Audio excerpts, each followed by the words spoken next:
Hoy es día 11 de abril del 2016 y vamos a entrevistar para el proyecto Imágenes y Percepciones de España a don Inocencio Arias Llamas, que nació en Albós, Almería, el 20 de abril de 1940.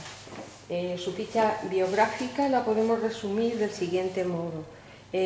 Su estado civil es casado con Luzmila, una mujer licenciada en literatura española que se ha dedicado a la interpretación y a la traducción. Tiene 3 hijos, ninguno de ellos se dedica a la carrera diplomática. Es de familia de notarios de la provincia de Almería y Granada. Él estudió Derecho y se incorporó a la carrera diplomática en 1967.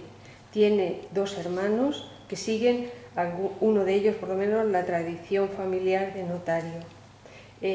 Inocencio Arias Llamas es una persona apartidista, demócrata, que ha tenido las siguientes actividades profesionales. Ha sido secretario de Estado de Cooperación, subsecretario de Asuntos Exteriores, embajador de España en Naciones Unidas, portavoz del Ministerio de Exteriores con 3 gobiernos diferentes de la democracia, UCD, Partido Socialista Obrero Español y Partido Popular. Fue representante de España en la ONU alrededor de 7 años, presidente de la Asociación de Embajadores ante la ONU y presidente del Comité Mundial contra el Terrorismo. Representó a España en el Consejo de Seguridad durante la guerra de Irak en el 2003, en la que España apoyó a Estados Unidos. Fue también director general del Real Madrid.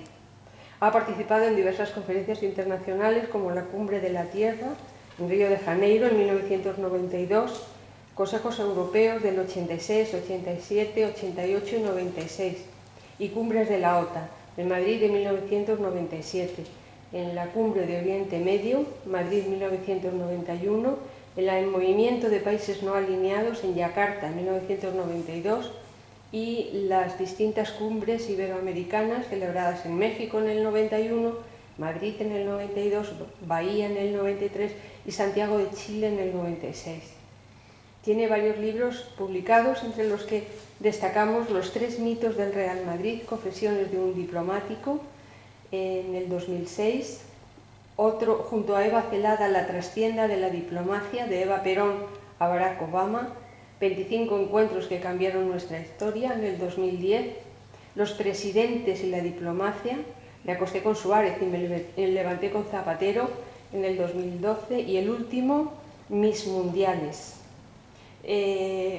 A través de su carrera diplomática, que inició, como decimos, en 1967, los destinos fundamentales que ha cumplido son en Bolivia, en Argentina y en Portugal.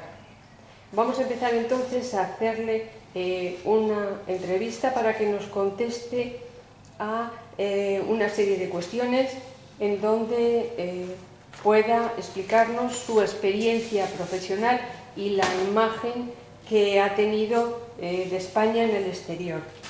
Empezaremos preguntándole que sitúe los años en que estuvo fuera de España y cuál es la imagen de España que él percibe que se tenía en los distintos lugares que ha visitado y un panorama amplio en perspectiva, si ha habido cambios de ese panorama español o no. Yo he pasado aproximadamente la mitad de mi vida profesional en el extranjero. Es decir, habré pasado 22 años en diversos puestos, por ejemplo, Nueva York y Los Ángeles, que no sé si mencionó, y luego he pasado la mitad en España. Esto es un poco, no es la pauta normal de los diplomáticos españoles, que pasan normalmente casi 2/3 de su vida en el extranjero. Yo he pasado mitad fuera, mitad dentro. La imagen de España en el extranjero ha cambiado considerablemente de cuando yo empecé. Ahora ha cambiado muy considerablemente, pero sobre todo ha cambiado entre las élites, entre la gente que lee y que viaja y que se mueve y que sigue los medios de comunicación.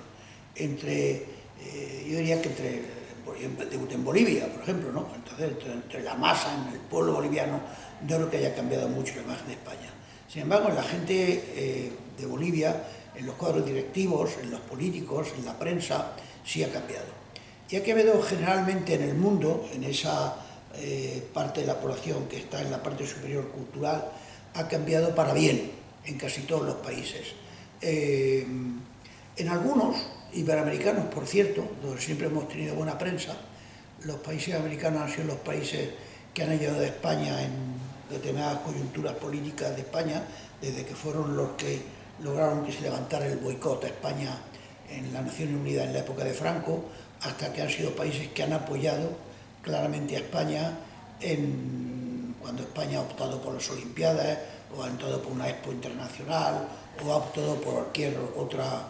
Ahora, para estar en el Consejo de Seguridad, los votos iberoamericanos eran básicos. Solo Brasil no votó a España en la última elección para el Consejo de Seguridad. De todos los países iberoamericanos, solo Brasil. Pero sin embargo, paradójicamente, en este momento en que España tiene mejor imagen, en ciertos países iberoamericanos la élite dirigente, los dirigentes de ese país, por razones fundamentalmente ideológicas, han encontrado en España a veces un chivo expiatorio o una cortina de humo para distraer la atención de los problemas que pasa el país. Esto no se da en muchos, y no se da en muchos de ellos de forma acusada, pero en algunos se da de forma acusada. Léase, por ejemplo, Venezuela. Venezuela, que está en el suelo, literalmente en el suelo, es el país de uno de los mayores índices de criminalidad del mundo, y además, sobre todo, es un país que económicamente está en el suelo, hay restricciones eléctricas todos los días, el gobierno ha decretado que los funcionarios no vayan a trabajar el viernes para ahorrar electricidad, y otros muchos problemas. La democracia se ha visto alterada de forma drástica por el régimen de Chávez Maduro, pues ha encontrado en España una cortina de humo, el régimen, para, como digo, distraer la atención. Antes, en estos 4 o 5 o 3, depende del momento, países iberoamericanos, cuando se intentaba distraer la atención, el malo de la película era Estados Unidos. Ahora, con frecuencia, España comparte ese papel. En las élites, como digo, de esos países, y en realidad en todas las del mundo, la imagen de España es mucho mejor que hace 30 o 40 años. No ya porque España llegó a la democracia y todo te ennoblece ante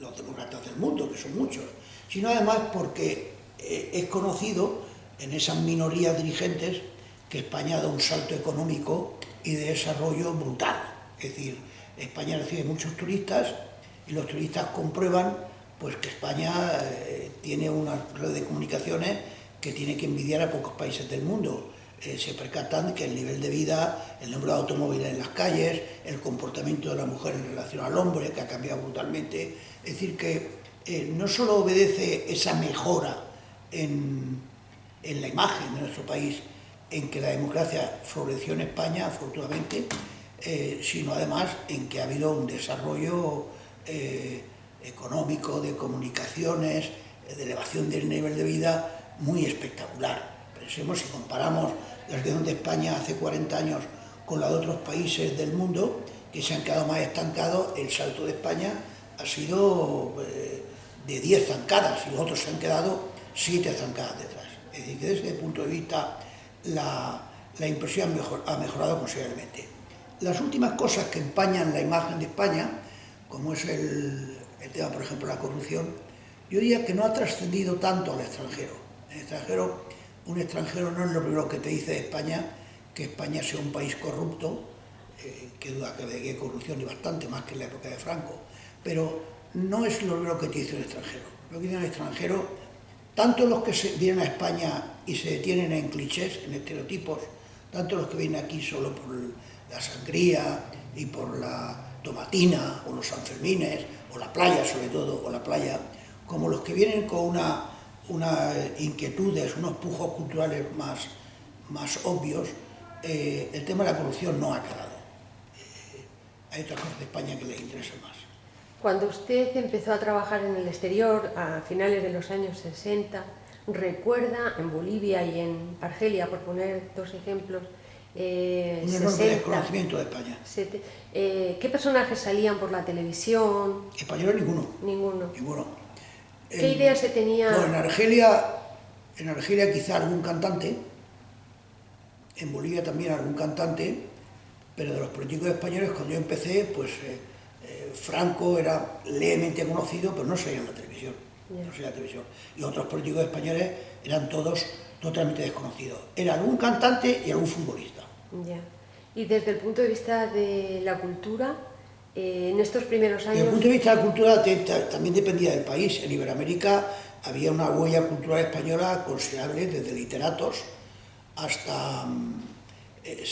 una huella que se encogía porque Iberoamérica en aquella época empezaba a no importar libros por razones económicas, pero que duda cabe de que los autores españoles, no solo los contemporáneos, sino los del siglo XIX y principios del XX, en los países americanos eran bastante conocidos.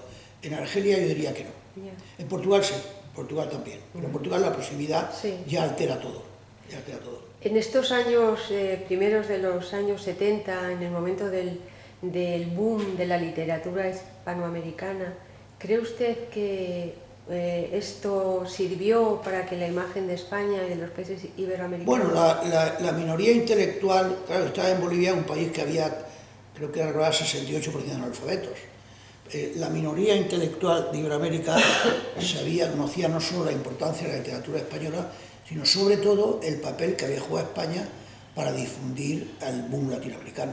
Es decir, los que leían y sobre todo los que escribían en Bolivia, en Perú, en Guatemala, en Argentina, sabían que el trampolín que España representaba en la difusión de las letras y de la cultura era considerable, pero esa era la minoría. Los escritores, desde luego, todos. Y en relación al ejército en estos años, estoy hablando antes de la muerte de Franco, ¿qué visión se tenía del ejército en este momento? ¿Cree que ha cambiado la imagen? En el extranjero no se conocía, ni se le criticaba ni se le piropeaba porque se ignoraba la existencia de las Fuerzas Armadas Españolas. En Bolivia no se veía nada de esto, ni en Perú, ni en México, ni en Argelia, por supuesto. No había imagen. Sí. Y el tema de la religión, ¿cree que la religión, el catolicismo, ha seguido siendo en estos años, los años 60 y 70, un aspecto fundamental para identificar? Para los extranjeros sí, de aquella época sí. Para los extranjeros España iba unida a una idea de algo que ha cambiado totalmente. Esto es uno de los cambios más grandes que ha habido. Una idea de que España era un país profundamente católico, enormemente practicante, y otra cosa que ha cambiado enormemente es que se la consideraba un país enormemente patriotero, muy patriótico y muy chauvinista. Esto ha cambiado brutalmente, la realidad no es esa, y los extranjeros ya empiezan a darse cuenta de que la realidad no es esa en absoluto. España ha dejado de ser un país profundamente católico y de luego de patriotero nada. Y los extranjeros, claro, los extranjeros no se plantean ese problema, pero los extranjeros que viven aquí unos meses o que vienen con regularidad o que trabajan en embajadas o empresas extranjeras se han percatado que eso pasó a la historia. En los años 80, con los primeros gobiernos socialistas y toda lo que se ha dado en llamar la cultura de la movida, que sí que tuvo proyección exterior, ¿cree que eso...? Sí, bueno, la movida en el extranjero se conoció pronto que España era un país divertido. La gente no sabía lo que era la movida, pero sí sabía que el español le gustaba divertirse y que el que venía aquí se divertía. Tenía que ser muy ciprés, muy zafio para divertirse. Y eso sí se corrió pronto, que en España no solo un turista, sino un estudiante o cualquier persona que viniese aquí a trabajar como ejecutivo, pues que este era un país desinhibido, divertido y que le daba tanta importancia al ocio como al trabajo, que el español estaba preocupado con tener unos ratos de ocio importantes.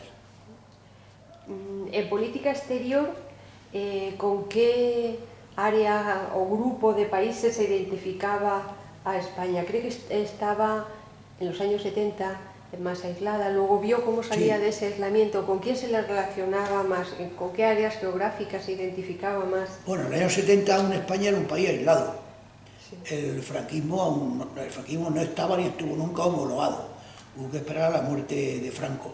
Es cierto, y en eso la izquierda se equivoca, que el régimen de Franco empezaba a tener mejores relaciones con determinados países, por ejemplo, ya tiene relaciones con la China comunista, y que eso de que aunque estaba semi-aislado con las democracias, Eso de que no tenía política exterior era una idiotez. El régimen de Franco tenía política exterior, sobre todo teniendo en cuenta que partía de un aislamiento. Pero la democracia fue un cambio radical. El rey vendió muy bien, primero empezó por Estados Unidos y vendió muy bien que España quería la democracia y que la iba a tener.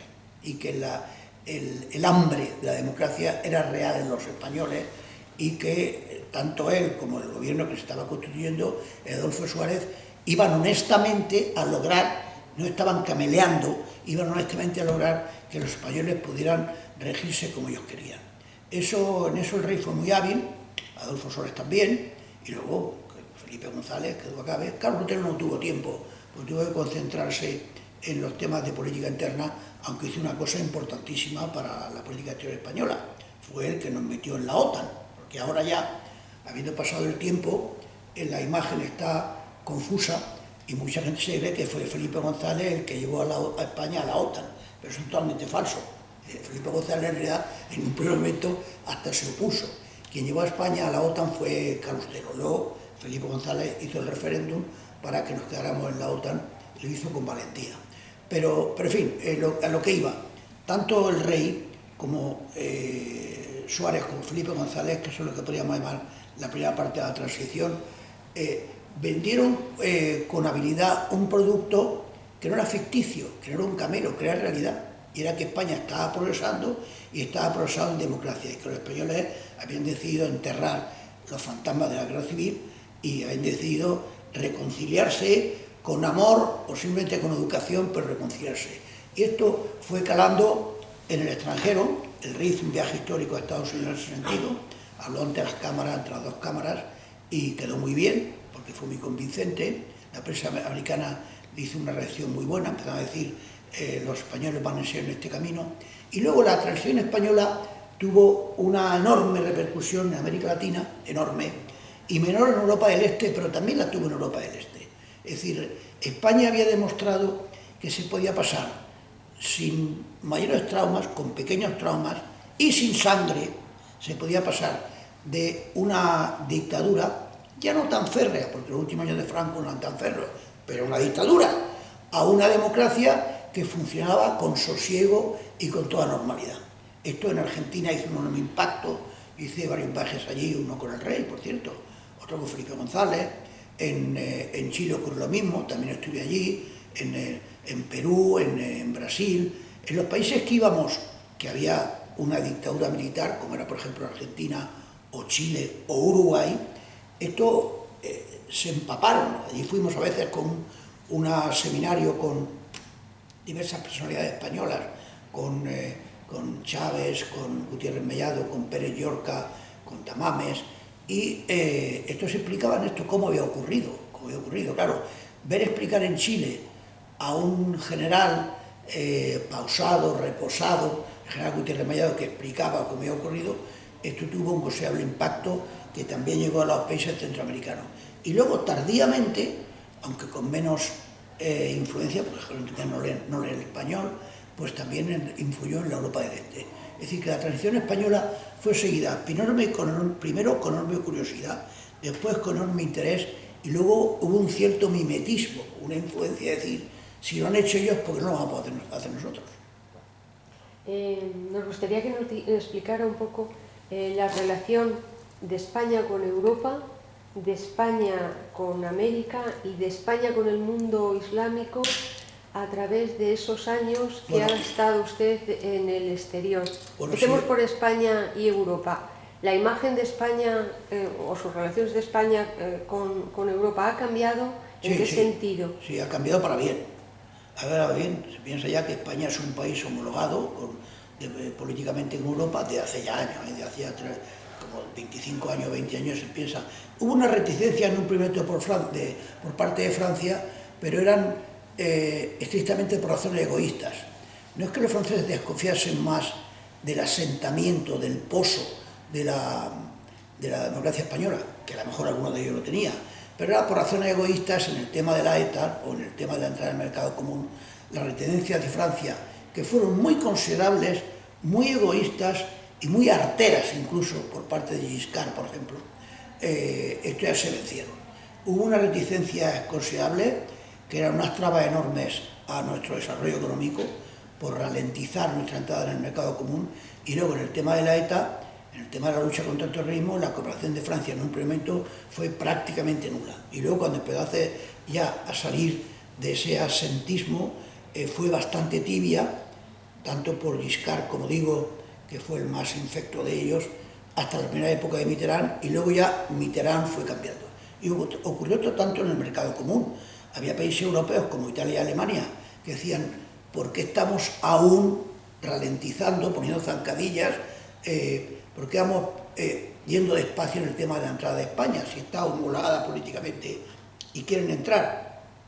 Y era en buena medida la oposición de Francia, que por no enajenarse a los agricultores del sur de Francia o por otras razones, pues ponía claros frenos, claros retrocesos y claro, zancadillas en el tema del mercado común. El tema era menos canallesco que la cuestión de la ETA, no cooperar para apagar el terrorismo con un país que es vecino tuyo, que ya es democrático y que está pidiendo ayuda, eso no tiene nombre, Pero en los dos casos había un cierto egoísmo. Y el tema del mercado común se venció cuando llegó Felipe González. Se había avanzado en la época de OCDE, pero se habían cubierto un tercio de los 3 capítulos que había que cerrar.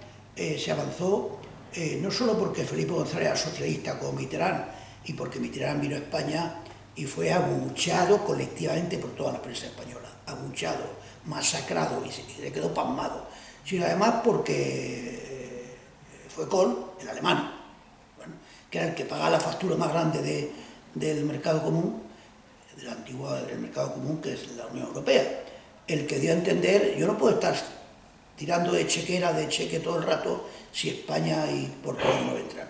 Y fue un factor decisivo. Los españoles tenemos que estar agradecidos al señor Kohl, porque fue el que en definitiva dijo, esto tiene que acabar. Y en relación a en América, pues en América habría que distinguir. Sí, Estados Unidos y América del Sur. Es otro mundo. En Estados Unidos nuestra huella es muy pequeña, muy pequeña. La colectividad española ha sido siempre muy reducida, comparada a la italiana, a la irlandesa, a la alemana, a la polaca. No hablemos de los mexicanos, que en Estados Unidos hay como 10 millones de mexicanos, y españoles, ahora que no aumenta mucho, habrá 300.000, nada, nosotros somos insignificantes. Pero no solo es que somos insignificantes en número, sino que hemos sido siempre insignificantes. Es decir, hace 100 años había pocos españoles, hace 150 años había pocos españoles, etcétera, etcétera. Por lo tanto, la huella nuestra es muy reducida, y luego eso en buena medida porque la migración española ha sido hacia América del Sur y América Central y México, pero no hacia Estados Unidos. Pero por otra parte, incluso desde un punto de vista histórico, la ayuda que nosotros hemos prestado a Estados Unidos en un momento clave de su existencia, como era el nacimiento del país, cuando luchaban contra Inglaterra, ha sido silenciada por diversas razones largas de explicar, y sin embargo la francesa, por ejemplo, ha sido muy potenciada. Esto ha producido, y luego los americanos que vienen a España no son tantos. Incluso ahora que estamos en el siglo XXI, viene 1.100.000 americanos a España, que no es nada. Hace un año venían 800.000, de una nación de 300 millones de habitantes. O sea, muy pocos, muy pocos. Nosotros somos, en Europa, podemos ser como el 5.º destino para los americanos. Todo eso ha producido un considerable desconocimiento. Yo recuerdo una vez que viajé con el entonces príncipe Felipe por Estados Unidos, fuimos a varios estados hispánicos, a Nuevo México, a Arizona, y una comida con el gobernador, y no sé si porque yo era su secretario o secretario de Estado, yo estaba sentado en una mesa redonda con el príncipe y con 8 personas, señoras, caballeros y tal. Y ahí a la derecha mía había una señora en medio, había un americano, un industrial, que había tenido inversión en España en los años 60. Entonces conocía España de aquella época porque venía acá una vez al año o lo que fuera, y hacía ya tiempo que no venía. Entonces, en un momento determinado me dijo, ¿y ustedes qué es lo que ahora España, qué es lo que España exporta al extranjero, los capítulos más importantes? Entonces yo dije, claro, yo he hecho los deberes, claro. Digo, pues ahora mismo coches, lo que más exportamos. Entonces el tipo se quedó un poco muerto, ¿no? Se quedó un poco obnubilado. Dice, no, yo le digo, le estoy preguntando a usted lo que ustedes venden. Digo, sí, lo he entendido. Coches. Lo que España vende más ahora, el capítulo más importante de la exportación es coches. A uno se lo creyó. A uno me va a decir, pero empezó a gesticular como si no hablase inglés. No, I mean, quiero decir lo que ustedes venden hacia afuera. Y tuve que decirle por tercera vez, es lo que le he dicho, coches. Pues no se lo acabo de creer, es decir, que el desconocimiento, incluso eso era como el año 91 o 92 creo que era, incluso el desconocimiento en esa época era bastante grande, por las razones que he apuntado y por otras. Además, los americanos están ahí un poco anquilosados en lo que han leído sobre España cuando han hecho el bachiller. Y muchos de ellos, al hacer el bachiller, han leído Hemingway. Entonces Hemingway es una persona que nos difundió en Estados Unidos, pero que dio la España un poco clásica, más que de pandereta, de hombres valientes, del torero, del hombre que lucha con medios inferiores al contrincante, pero no vacila en sacrificarse, un poco no la España de pandereta, pero casi. Y eso ha habido generaciones y generaciones. Había libros de Hemingway que se estudiaban forzosamente en el bachiller, y algunos de ellos que transcurrían en España, no sé si era el sol también se levanta, no sé, uno de los 3 o 4 escritos de España, porque veo 3 o 4. Y esto ha quedado un pozo ahí que se está difuminando, pero incluso ahora no se ha acabado de borrar. Una vez más, las élites, la gente que está en la parte superior de la cultura o del mundo económico, sabe, por ejemplo, que España es una potencia en energías renovables. Lo sabe, es consciente. Pero el médico de Houston, un señor que gana $400.000 al año, no lo sabe. Y el banquero de una pequeña ciudad no lo sabe, y la profesora de literatura de esa ciudad no lo sabe. Lo sabe la élite. Y también saben que España pues tiene unos trenes muy buenos, pero una vez más lo sabe una minoría de la gente. El americano medio no lo sabe. El americano piensa que somos simpáticos, no sé qué, ven la televisión todos los años religiosamente los Sanfermines y la automatina, que es lo único que sale en Estados Unidos. Las fallas, por ejemplo, no salen, pero la automatina sale impepinablemente, y las fallas impepinablemente, entre otras cosas, porque Hemingway las popularizó. Entonces muchos jóvenes americanos aún ahora vienen. Entonces, esto iría muy resumidamente a Estados Unidos, donde la imagen ha mejorado, pero que llega, por ejemplo, pensemos en Almodóvar. Almodóvar como Julio Iglesias, como Banderas, menos Penélope Cruz y Plácido, serían las personas, las caras que en Estados Unidos ve la gente. Pero, para comenzar, no se percatan totalmente que son españoles. No se percatan totalmente. Y eso que ellos no lo niegan. Ni Plácido, ni ninguno de ellos niega que sea español. Todo lo que les pregunta dicen en Spanish. Pero no se percatan del todo. Y luego, por otra parte, Plácido Domingo lo conoce todo el mundo de Estados Unidos. Y Banderas más o menos. Pero, ¿qué diría yo? Por ejemplo, Penélope la conocen menos, pero está Almodóvar. Almodóvar, si uno ve la crítica americana, los críticos americanos, si uno le dice a los 10 mejores críticos americanos, escriba usted los 4 directores que le parecen a usted más interesantes en la cinematografía actual. Por ejemplo, cuando estrenó Hable con ella. Cuando estrenó Hable con ella, los 10 mejores críticos americanos, no hace falta que le dijeran los 4 directores más interesantes, bastaba con que le dijeran los 3 o 2. De 10 críticos, 8 te ponían Almodóvar. Ahora bien, pregúntale a un aficionado al cine, que no sea un fanático del cine de Montana, o de Idaho, o de New Jersey, o de Wyoming, le dice, ¿qué dice usted Almodóvar? ¿Almodóvar? No saben qué es Almodóvar. Por lo tanto, es cierto que el cine extranjero penetra muy difícilmente en Estados Unidos, y el español es mucho más difícil que el francés. El francés penetra un poquito. Los españoles, si quitamos El laberinto del fauno y las películas de Almodóvar, el cine español es totalmente desconocido. Pero incluso uno que es conocido en la crítica y en el aficionado, como Almodóvar, en el aficionado normal, la familia política mía que vive allí, no aficionan al cine, y yo creo que uno de ellos sabe quién es Almodóvar. O sea que... Y en América del Sur nos gustaría que nos hiciera un comentario sobre el peso de la leyenda negra para la imagen de España, si ha evolucionado, ha cambiado, se mantiene. Se ha difuminado en muchos países, y sigue presente porque lo agitan las minorías políticas en otros. Por ejemplo, la imagen del español conquistador, arrogante y petulante ha sido fomentada por Chávez, por supuesto, con mucha diferencia, pero a veces por Fidel Castro, en otras ocasiones por el régimen sandinista, en otras ocasiones por Evo Morales y en otras ocasiones por la señora Kirchner. Entonces, ellos lo han fomentado y entonces eso, al fomentarlo ellos, eso brota, no con enorme virulencia, pero está presente allí. Está presente allí.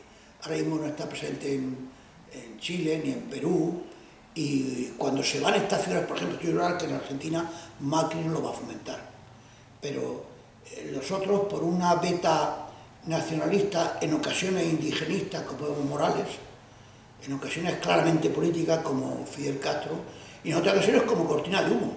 En todos ellos, la motivación ideológica o histórica está mezclada con la cortina de humo, en todos ellos. Está mezclada con el deseo de distraer la atención, en todos ellos.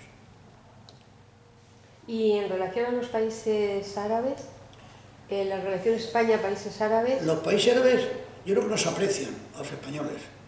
Los países árabes tienen una imagen romántica de España, mezclada con la historia, después con la idea política de España en las causas como Palestina o la autonomía de los países árabes siempre los ha defendido en Naciones Unidas, y eso la gente que lee lo sabe. El campesino egipcio que se levanta o el tipo que trabaja en una fábrica en Irak, que se levanta por la mañana, no piensa en levantarse que ver los españoles que amigos nuestros son. Tenéis otra idea de estar los españoles. Pero la persona de mayores enjundia cultural, pues ahí hay un pozo de gente que nos aprecia. ¿Cree que ahora la política del ISIS y del califato islámico y esas reivindicaciones de Al-Ándalus, cree que...? Estamos en su punto de mira, no menos duda. Estamos en su punto de mira. Lo que ocurre es que ellos se dedican a golpear donde es más sencillo y donde tiene más repercusión. Entonces, probablemente atentar en Bruselas tiene más repercusión que en España, por el medio hecho de que es la sede de la Unión Europea, y que todo el mundo piensa en la capital de Europa es Bruselas, la capital de Europa es Bruselas, tiene más eco, es más nocivo, y para ello mejor propaganda de un lado, y de otro la policía belga se ha demostrado que es más ineficiente que la española. Y ellos buscan el flanco débil, y además en el sitio que tiene gran repercusión. Pero yo no dudo de que estamos en su punto de mira, como está en su punto de mira el Vaticano, Italia y a la larga Alemania, y no dudo de que tarde o temprano va a haber una repetición de lo de Bruselas, lo de París y más de una vez. Porque un atentado terrorista ahora mismo, en contra de lo que dice cierta prensa, es muy sencillo de hacer. Es muy sencillo de hacer. Es muy sencillo de hacer por una razón también muy sencilla, para la redundancia, y es porque ahora hay una cosecha enorme de suicidas. Entonces, una persona que está dispuesta a suicidarse lo tiene mucho más sencillo para montar un atentado que otra persona. Ahora, por ejemplo, los campos de fútbol españoles están poniendo ya chequeo y cacheo al entrar en el campo de fútbol. Hace 3 meses no había. Una persona que está dispuesta a inmolarse entraba a un estadio de fútbol en un partido de gran repercusión, en un duelo regional, en un clásico o lo que sea, si no le cacheaban, se inmolaban, morían 20 o 30 personas y salían toda la prensa del mundo. Del momento que suicidas, es mucho más difícil luchar contra el terrorismo. En este epígrafe que estamos hablando con los países árabes, me gustaría que hiciera una reflexión sobre las repercusiones de la intervención de España en la guerra de Irak, su experiencia personal en este conflicto y si cree que esto alteró la imagen de España en Estados Unidos o en el resto de los países europeos. En Estados Unidos muy favorablemente. En Estados Unidos muy favorablemente. Recuerdo que el alcalde Bloom de Nueva York, cuando se decidió, después de llevar 2 o 3 años, un señor muy peculiar, un multimillonario que no cobraba $1 al año, y que ha estado como 12 años en la alcaldía. Cuando se decidió a dar una cena a diplomáticos, claro, en Nueva York hay 193 embajadas en la ONU, aparte de consulado, pues el primero que invitó fue al británico y a mí. Y a mí fue lo primero que asistimos. Sí, aquí es más de un cóctel, es más de una cena, de pronto me tocaba alguien por la espalda y me decía, ¿usted es el embajador español? Y yo decía, pues sí, thank you very much. y seguía el tipo. En España, desde luego, hubo un editorial por primera vez en el New York Times en el que no solo demostraba la simpatía hacia España en el tema de la lucha contra el terrorismo, que eso ya le habían escrito, pero mencionaba a ETA y decía el grupo terrorista. No decía el grupo independentista, ni el grupo luchador por tal, decía el grupo terrorista. No, en Estados Unidos mejoró considerablemente. En otros sitios europeos o incluso iberoamericanos, no. Fue acogido como que ir demasiado pegado a la estela de Estados Unidos.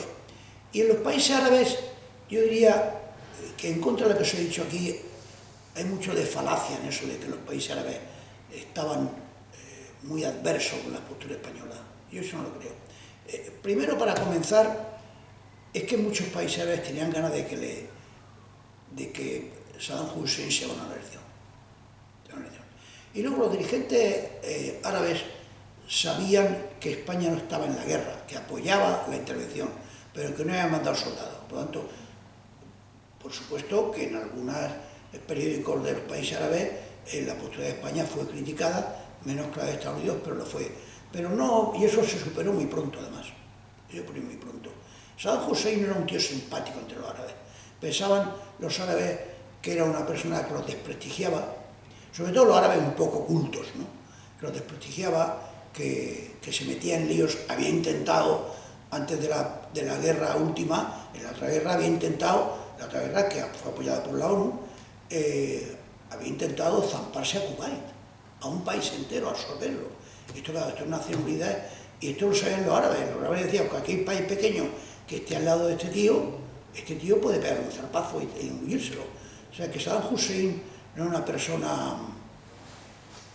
Y luego, el conflicto aquí se ve de una forma, por razones de política interna, se ve de una forma que no se ve en los países árabes. El conflicto en España se vio como fue totalmente criticado, en parte con razón. Los españoles son un pueblo pacifista, y se vio que era una invasión que aparentemente no tenía ninguna justificación y que España la apoyaba. Aquí. Ahora, lo que ocurre es que aquí se cargaron las tintas sobre cosas que eran una falacia, desde que la idea que corrió por aquí, y eso en los países árabes no corrió, la idea que corrió por aquí de que lo de las armas de destrucción masiva era un invento hecho por Bush, y que Bush, Blair y Aznar sabían que no existían, eso era mentira. En realidad creían que existía, hasta que los inspectores habían dicho que las armas no existían y sin embargo se invadió, hasta que la ONU condenó la invasión y sin embargo se invadió. Eso también es mentira. La ONU no se pronunció sobre la guerra de Irak. Y luego, en algunos países más bien europeos, se vio un poco de hipocresía en esa indignación colectiva española y francesa. En varios países europeos hubo una indignación colectiva ante una intervención militar, y sin embargo la pasividad que demostraba Europa en otros conflictos del mundo. Desde el conflicto de Kosovo, que Europa reaccionó de otra forma y lo justificó, aunque tampoco estaba apoyado por la ONU. El conflicto de Kosovo es como el de Irak. La ONU se inhibió, no pudo, no se le permitió. Hasta otras ocasiones como Ruanda, en que la ONU y Europa pues ha visto matar a 800.000 personas a machetazos, como ocurrió, y sin embargo la opinión pública no reaccionó lo más mínimo. Ahora, tenemos ahora el caso de Siria. Es decir, hay árabes que ven una hipocresía que Europa y el mundo, Siria, dejan que se destroce, no interviene para parar la guerra civil, porque no quieren gastarse armas ni personas, y sin embargo la reacción que hubo con Irak. Es decir, que no en todas partes se ve la guerra de Irak como aquí, siendo una guerra de justificación totalmente dudosa. Y ya para terminar, como es usted un experto también en asuntos futbolísticos, me gustaría preguntarle si la imagen de España después con el fútbol, sobre todo después de haber ganado un mundial, ha contribuido a maquillar, a ennoblecer o a crear... No, ha contribuido envidias. a pensar que es un país que cuenta. Es un país que existe, primero que existe, y después que cuenta. El Mundial de Sudáfrica, cuando España la ganó, puso a España en el mapa en muchos países sudafricanos. En aquel momento, si hubiera sido posible, cosa que no es posible por los compromisos de los clubes, que claro, como es lógico, no quieren ceder a los jugadores nada más que para competiciones oficiales, hubiera sido mano de santo enviar a la selección española a jugar en 5 o 6 países africanos.